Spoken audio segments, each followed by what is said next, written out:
Have you ever chickened out of something because you felt scared at the last minute? Maybe you felt like you weren't up to it, or you didn't have it in you, or maybe you didn't feel good enough. And at the last minute, you decided, you know what, I'm calling in sick. Well, I have done that a few times in my life. And the truth is, I'm tempted to do that a lot. As a matter of fact, I was tempted to do that just today. And I wanted to share something with you that has helped me over the years not chicken out of things when I feel everything in me saying, you're not good enough for this, you have nothing to share anyway, everybody else does it better. There's something that the Lord has taught me that I've gone back to again and again, and I think it'll help you too. So years ago on the mission field, we had a group of Americans coming into the area of the country that we were serving in, and it was going to be my responsibility to take them out to the villages and to the mountains where they were going to share Christ. And I was in charge of their safety. I was in charge of getting their housing arrangements. I was in charge of making sure that they made it to the areas, the mountainous areas that they were supposed to be in.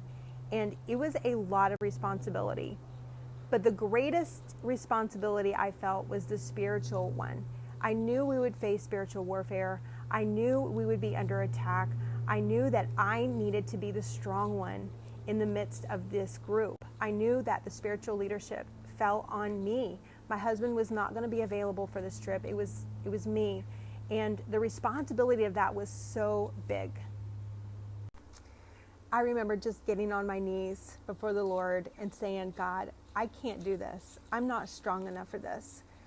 I'm not going to know what to say. I'm not going to be able to do spiritual warfare on the level that I know is probably going to come at me. How am I going to lead these people? They're going to be looking to me for encouragement and strength. And I just don't know that I have it. And the Lord spoke something to my heart so powerfully as I was on my knees in prayer that I've taken this with me and applied it in so many ways in my life. And what he said was, if you will be weak, I will use you. You see, the Lord was not looking for my strength. He was not looking for me to have it all put together. He was not looking for me to be the glamour girl. That day, he reminded me that his strength is perfected in my weakness.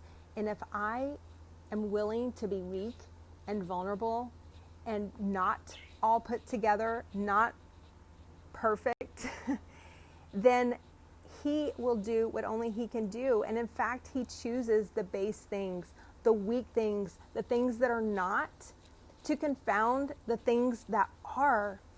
And so that day really shaped my understanding and how I can most be used by God. And it is not in doing all of the things well. It is in following God well and allowing weakness, embracing the weakness in my life and being vulnerable about that and being okay with it, being okay with weakness. And so I want to encourage you today, if you are weak in an area, your weakness is where God's strength can be perfected.